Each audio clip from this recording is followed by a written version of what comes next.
What's up, everyone? Welcome to a special bonus episode of Down Once More. You're getting an extra episode this week because I could not skip the recap for House of the Dragon, Season 2, Episode 5, Regent. And this Wednesday, Brad and I's review of the Disney musical Wish is coming out. So you're getting an early drop on this episode. It's like 11 p.m. I have a flight that I need to get up for at like 5 a.m. So it's going to be great. We're going to get into it. I said it last time that we were going to do vibes on these recaps and give my thoughts, my initial reactions to the episode, not like a deep dive because I'm not a book reader. If you've been paying attention to these, that's probably been very clear.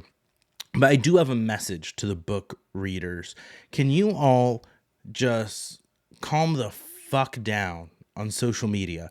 It'd been doing good through season 1. I didn't see book readers coming out in full force with spoilers for things that happened or all these contradictions or issues they had with it.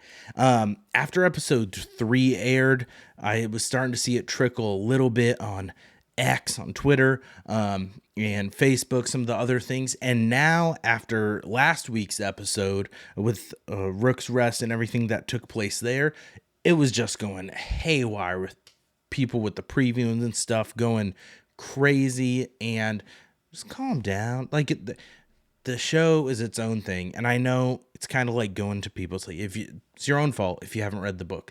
I get it, but I haven't read the book. Now I'm in on the show. The show is its own thing. George R. R. Martin said that there's the book canon and the show canon, that those things are their own world. They're separate. They're similar, yet different.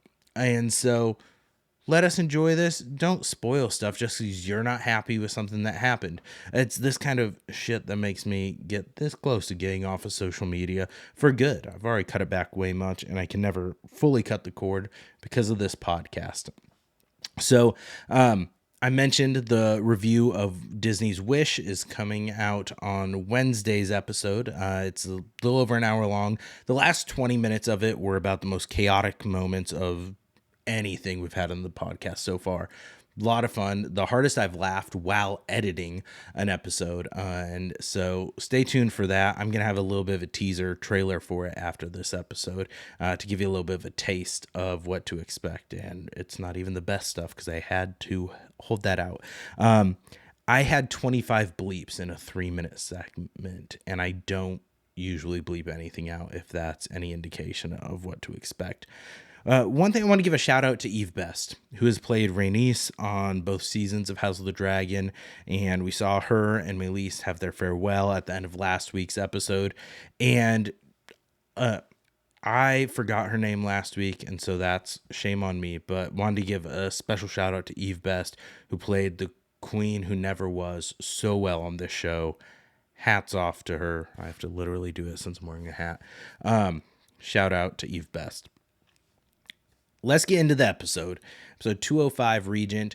I was getting excited when we got our previously on, and it opened with Jace talking to Stark up on the wall and talking about the Greybeards for Stark, that they'd fight for them. I thought we were going to see some Stark action, and we didn't get it. Instead, this kind of episode kind of took a step back and showed everything the aftermath of Rook's Rest. Also a note, if this is your first time watching or listening to one of these, I'm going to be talking spoilers about the episode. It's a recap of it. It's a discussion. You've been warned. I thought we were going to get some Starks. We didn't. The closest we got is Jace kind of lobbying with the Freys and those houses with the bridge to be able to get passage for them. And that's the closest we got, and so I was kind of bummed out with after recap.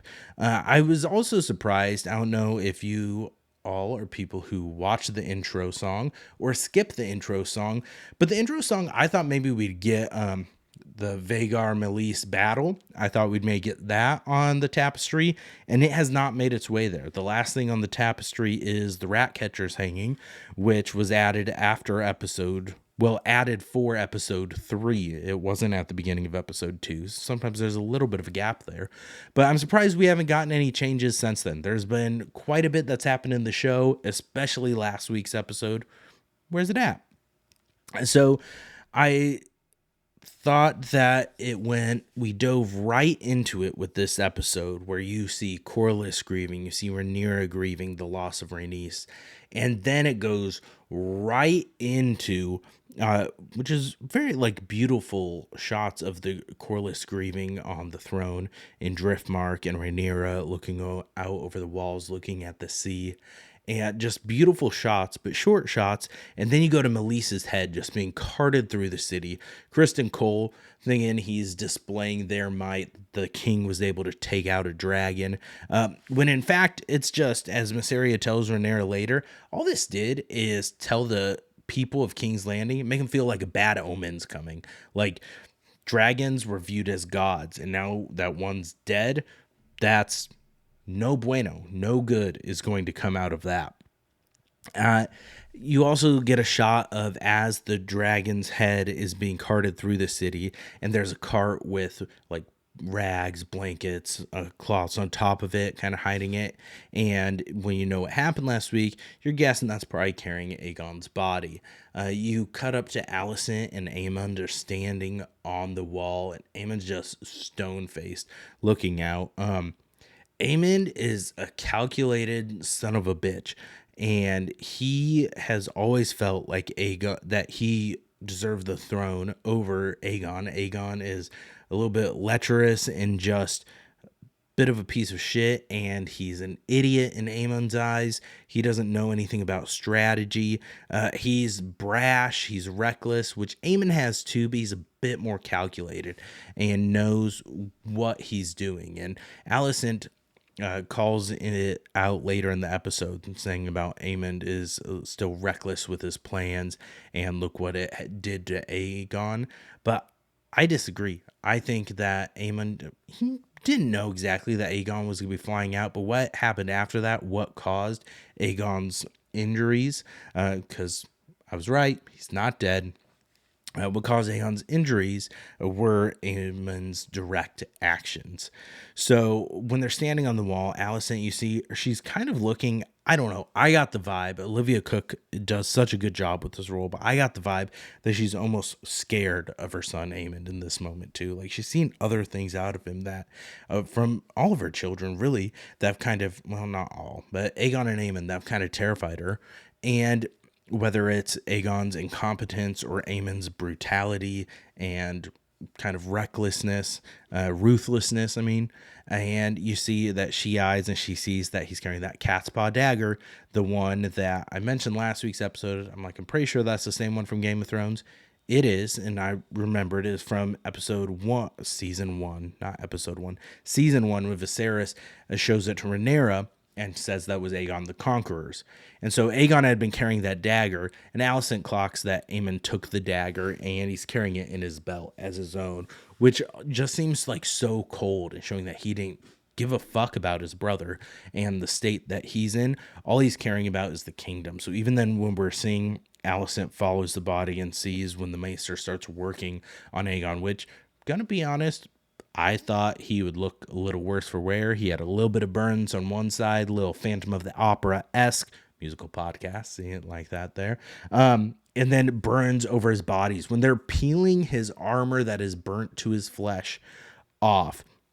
A little bit gnarly, but also not as bad as I thought it was going to look. Just a really bad sunburn. I went tubing this weekend. I got like about half that, not quite that level, but it happens. I was expecting him to be, and they showed like one broken bone that they were resetting. It's like, you tumbled. I get that Sunfire tried to protect him some too, but you fell from the sky with your dragon. Your dragon exploded on impact. Not really, but that's kind of what it looked like. Big ball of fire whenever dragons hit the ground.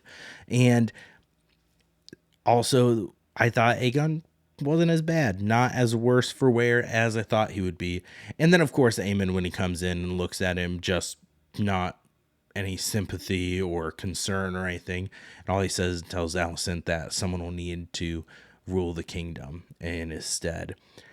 And then we got Rhaenyra's back with her council, fighting the same fight she's always fighting with Sir Alfred, who's basically accusing her of not knowing anything and kind of just mansplaining battle to her, and saying that they're without Daemon because of a marital spat, and the fairer sex doesn't really know anything about war and battle.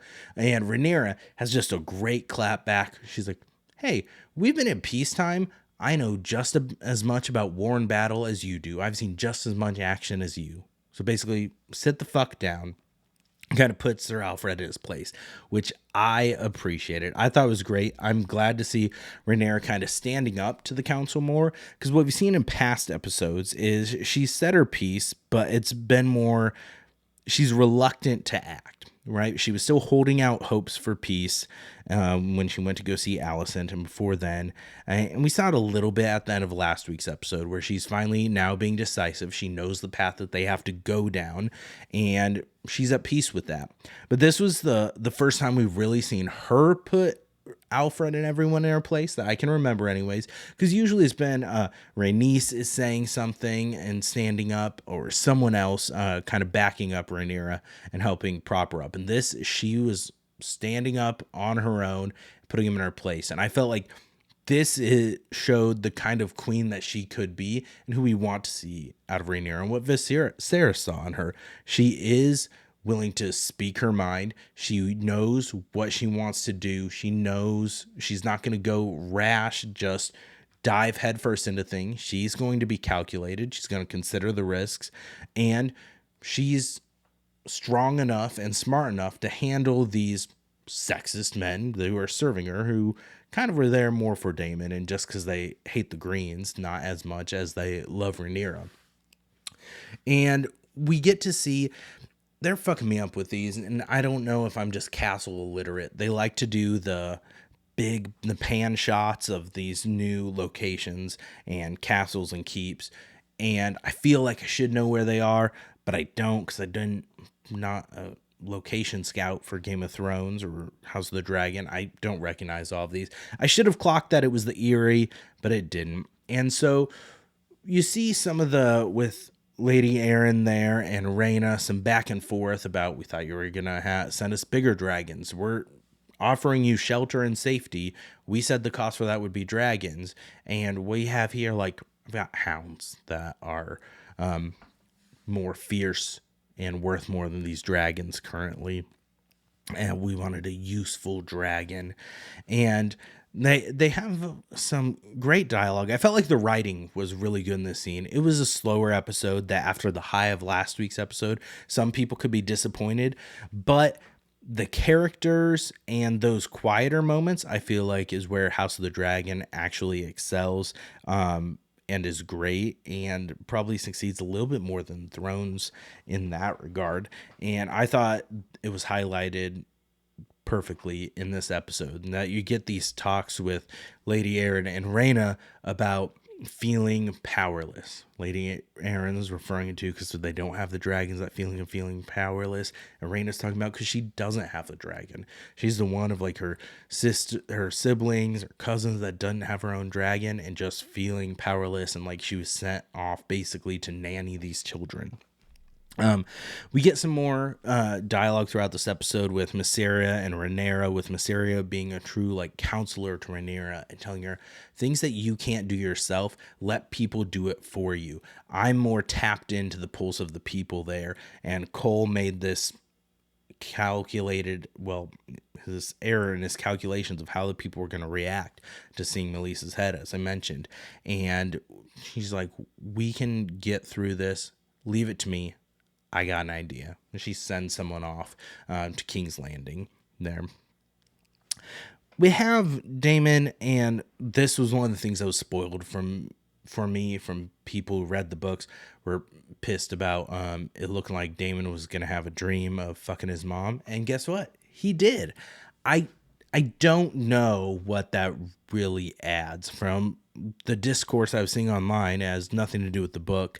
I don't know what it is really supposed to represent, besides just his feelings of inadequacy, and like he was never enough, and feel like his birthright was robbed from him, and that he should have been the heir. And then now Rhaenyra has kind of taken it and superseded him again, that he's not getting what's owed. So I could see seeing his mother, fucking his mother is a bit odd. unnecessary. Um, there's also a line after Damon wakes up from his dream, because he wakes up and he's at the table eating again, where he tells Simon Strong to call him king. And Simon Strong's like, well, I are you a prince though? Isn't that more accurate? And he's like, well, what do you call someone who's married to the queen? He's like, a king consort. And Damon, you can tell, kind of just, Simon Strong's just digging that knife in a little bit, because I think Strong sees just how brash Damon is, and his power move to kind of cut Rhaenyra out too. Like, Damon's in it for himself, where he's doing these things. He's wanting people to call. He's trying to raise the army on him, on his own. He's not responding to any messages, and he's just in it for himself. And I think Strong sees all these things in Damon that he does not want to respect as a leader, but he fears him because he knows he's stronger. He's starting to go mad. He was already a bit of a loose cannon, and now with the ghosts in Harrenhal that are kind of fucking with his mind, and Alice Rivers, he's dangling by a thread there, so he doesn't want to push it any farther than he needs to. Didn't really talk about it because we're at this point where it's coming back to it in the episode, where the small council, I should have actually looked between recordings if it's small council or high council. I'm pretty sure small council, actually. The small council is meeting, and the maester says that he doesn't know if Aegon will ever wake up. So Alicent speaking and saying, we need to have someone ruling the kingdom in Aegon's stead. I did it while Viserys was sick. It would make sense for me to do it. Council's kind of speaking up. Even Larys saying, I get that, you did a good job, but this is wartime now, and we've already had all this shit happen. The people need someone that they will see as strong. Aemon is next in command. Let's set him up. And Alicent's like, whoa. He is too young. He is reckless. We've seen the consequences of his actions now with Aegon. No, but the council overrules her. The only one that kind of speaks in her favor is the maester, saying, she did a great job of Viserys was.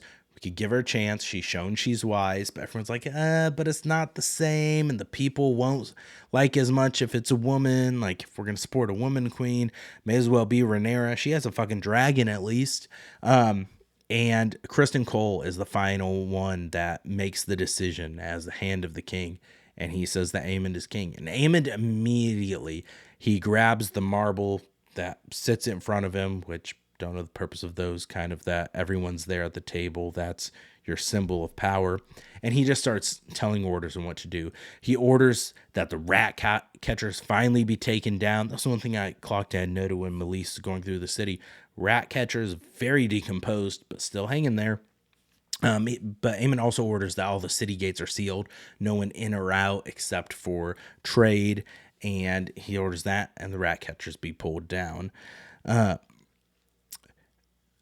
Daemon goes with the Blackwoods. It was started last week's episode when he's talking to Willem Blackwood, and Blackwood says, hey, if you torch the Brackens, bring them to heal a little bit for starting the Battle of Bloody Mill, whatever it's called, Burning Mill. That's what it was. It's been a while. Battle the Burning Mill. If you kind of rein them in and bring justice upon them, then the Blackwoods will serve you. So we have Daemon on his dragon with Willem Blackwood by his side trying to get the Brackens. And the Brackens are like, well, no, I'd rather die than bend the knee to you and be part of these Blackwoods. They're just using you for your dragon. And then Blackwoods and Brackens, you can tell there's bad blood there. They're just going back and forth, just kind of insulting each other and saying how they'd never do it.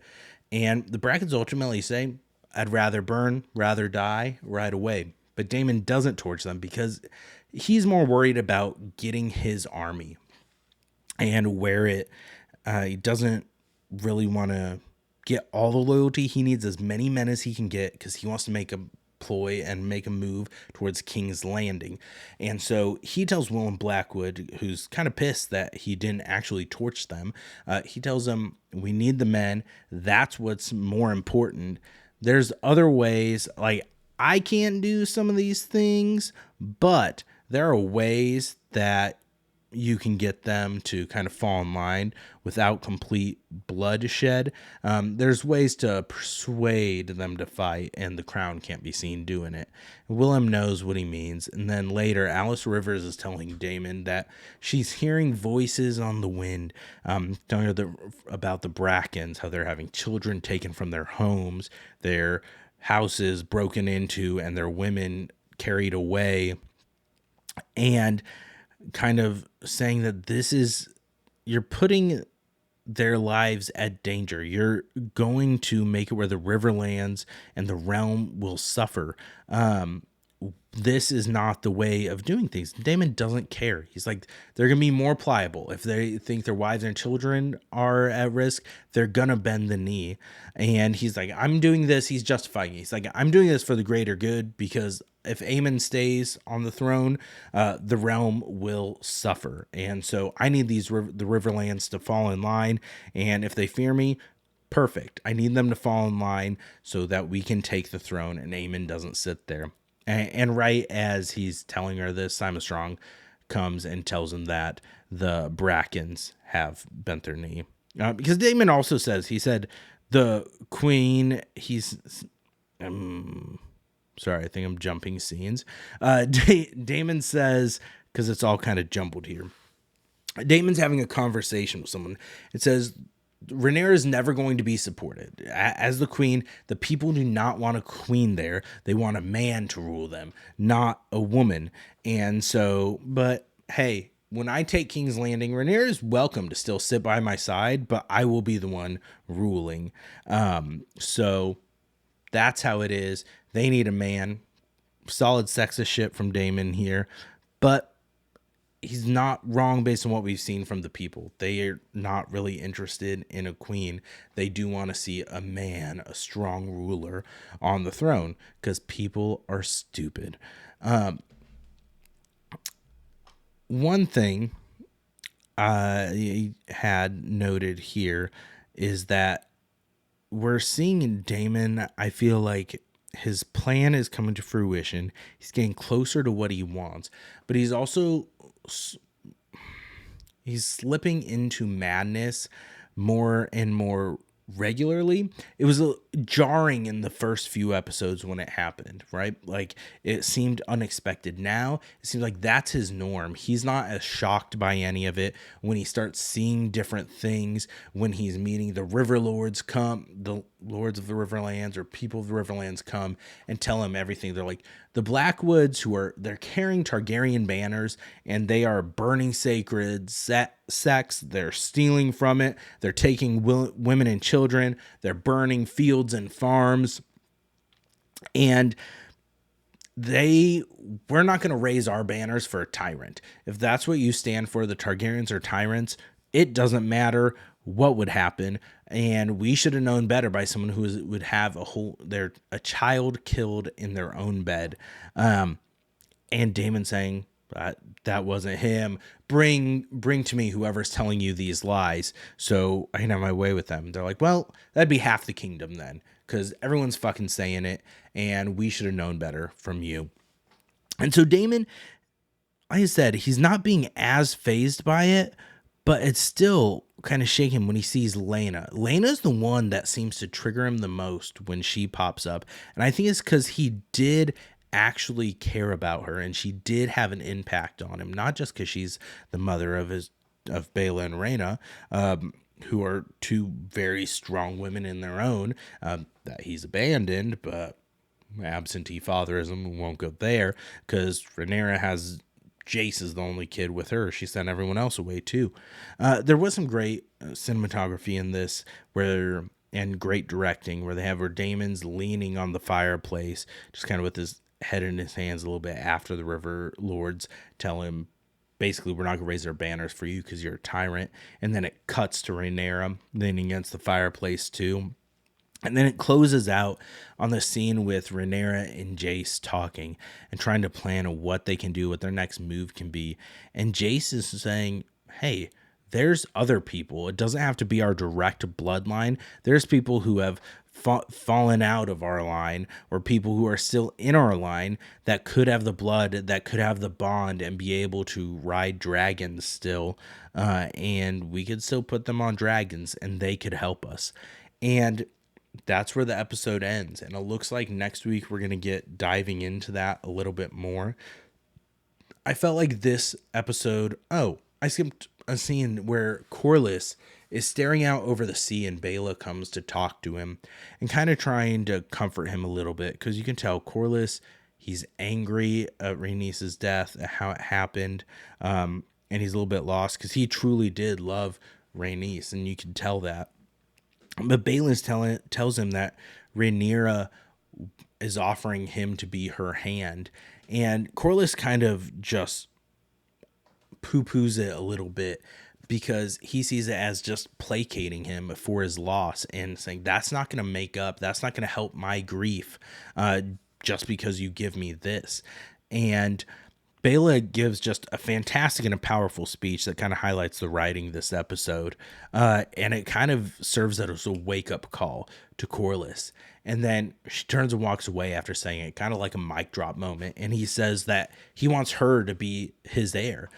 And Bela has a great line, a little bit on the nose, but she said, I'm of blood. Well, I want to quote it exactly. She says, I'm of blood and fire, and Driftmark must pass to salt and sea.